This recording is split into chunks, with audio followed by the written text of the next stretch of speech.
Dory. And I'm Dee. We're here today as the Design Dreamers. Always on the Dreamer. Yes. And we're in two screens today because we are obeying the stay at home order. Yeah, so we tried to figure out a way that we could do this, and so this is what we have come up with. We did some recording ahead of time that we're going to combine with this, but our future ones will be this until we can get back together again, because we don't live in the same city even. So, no. Well, and plus the order is, we can't even visit, you're not supposed to visit outside your own household. So we have our message for you, like we always do. Oh, yes. Oh, good friend. Move it over. Just, there we go. Now I can see it. How about that? Is that good? Good friends make the good times better and the hard times easier. What an appropriate saying. It is. It's perfect for now.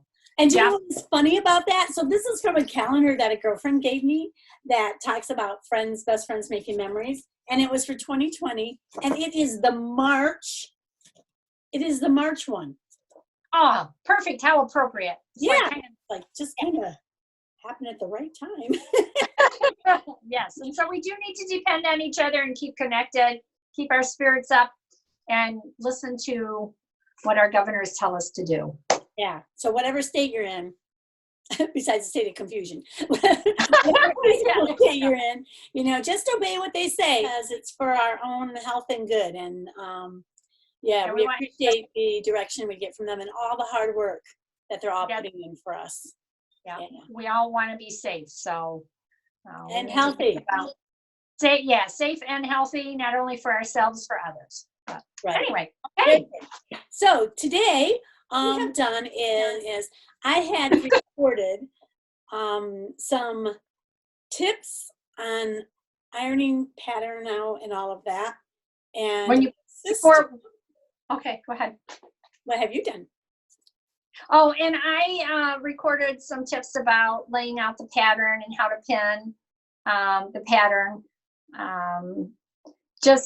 We did that when trying to figure out how we were gonna, connect and make this so that it's a video that everybody could see something. So this was kind of our first attempt, and then now my sister figured out the technology, how she could put us together. So that was great. But so you're going to get some of that to see what we had come up with, and hopefully helpful.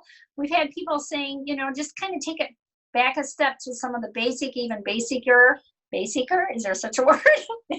Very basic in this next little portion that you will see. Hopefully it provides some helpful information and at least entertain people, if nothing else. Yes. The thing I miss the most is, so when I'm with my sister, I don't know, there's something about her that gets me playing, whatever. Anyhow, it gets me so that, I'm more alive than. More alive? Oh, besides just annoying you.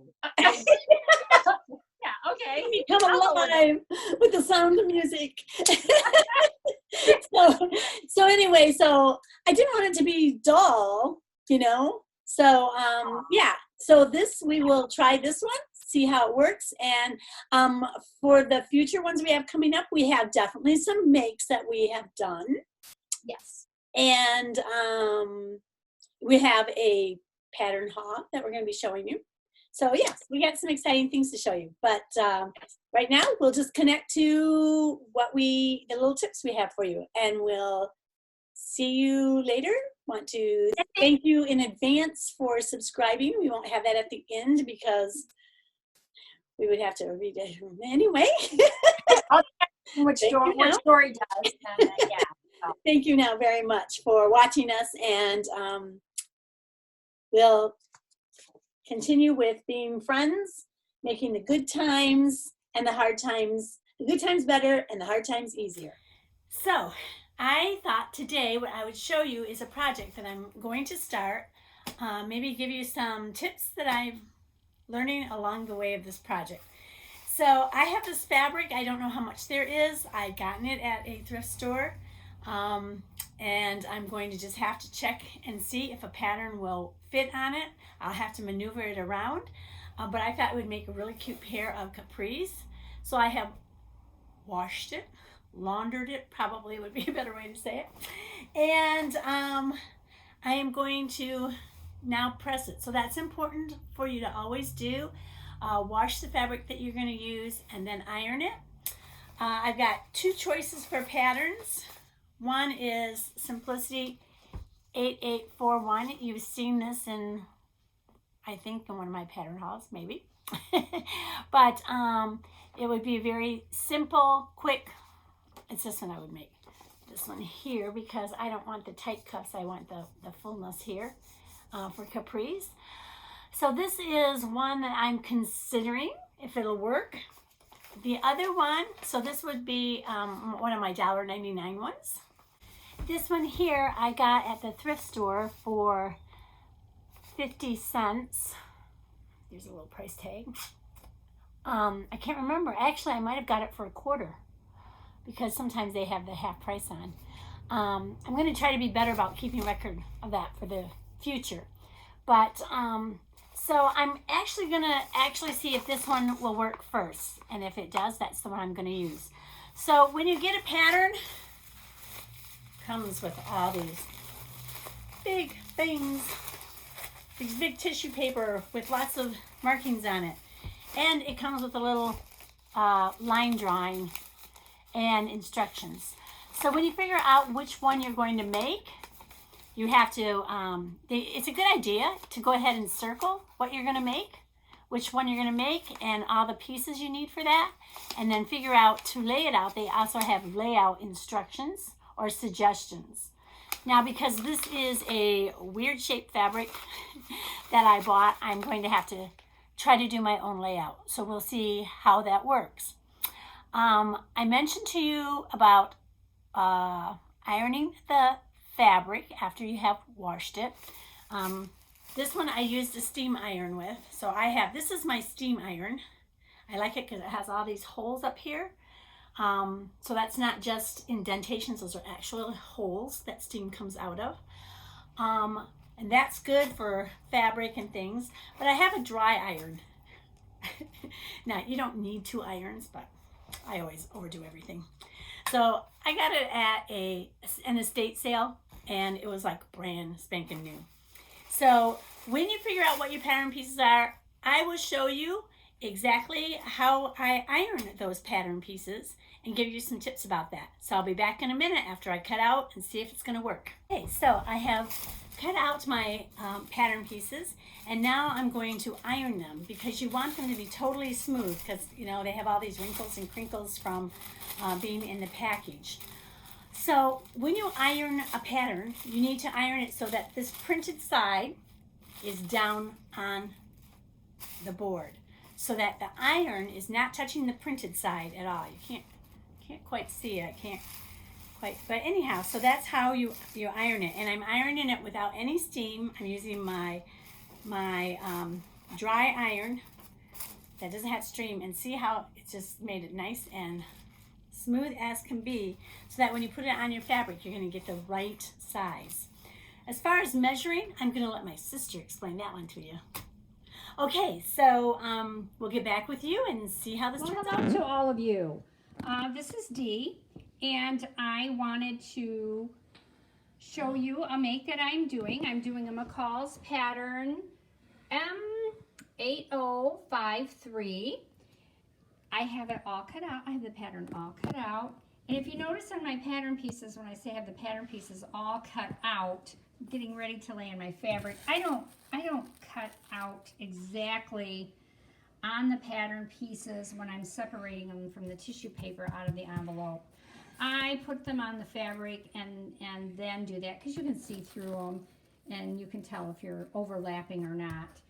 So that's the way I do my pattern pieces before I lay them on the fabric. My fabric is this beautiful summery, nice. It's not a lightweight and it's not a heavyweight, but I think it's gonna flow nice. It's gonna make a beautiful summer dress. I also have my interfacing here ready to cut out. As you, oh, I said, I've been saying that way too much. I apologize for that. I don't have my partner here with me, Dory, right now. My sister lives in a different town than I do, and right now with social distancing, which hopefully is over by the time you see this, we will be back together and taping our scenes together. But right now, we're going to try to separate them and then put them together and see what we can come up with, so you guys can continue to have our videotapes. Okay, and hopefully you find them useful. And as usual, my son is in the background. Maybe you can hear him.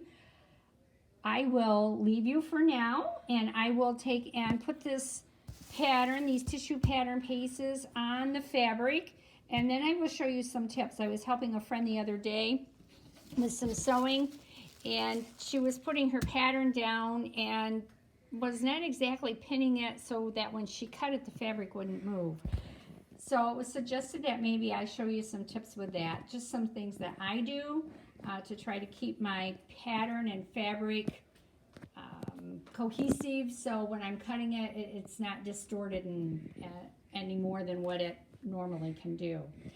So I will see you in a little bit. All right. Okay, so I'm back, and as you can see, I got carried away. I laid out my pattern, and I started cutting on it.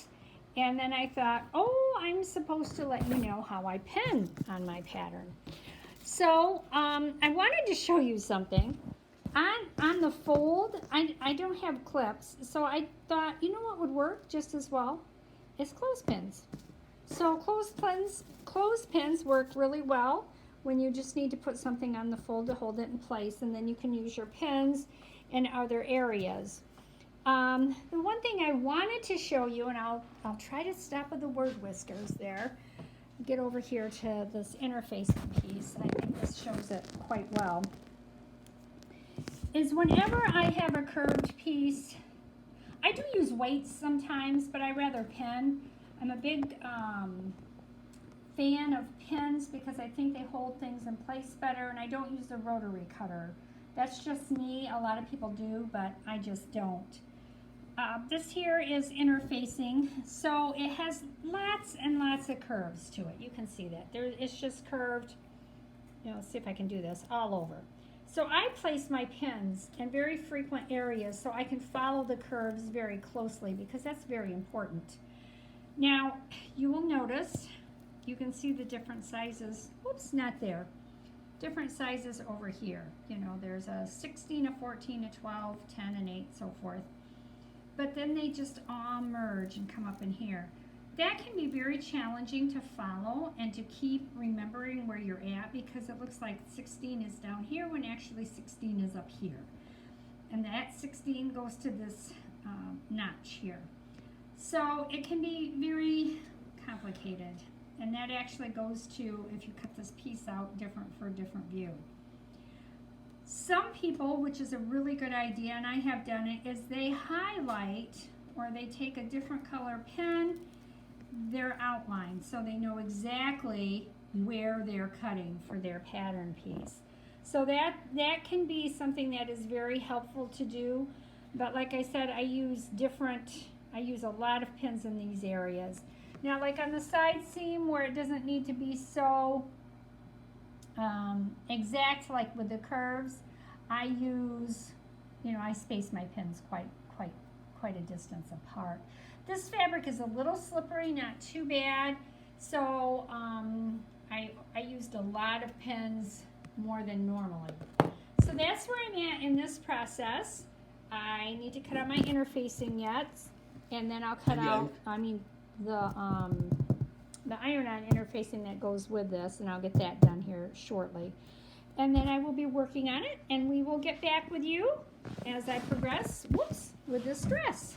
And hopefully it'll turn out nice. I didn't have quite enough fabric to match the pattern, and it only has the 2 side seams, so hopefully that will be all right. And I did iron this pattern. I always iron my patterns before I use them. That's important because it does make a difference in your sizing. All right, I will talk to you later.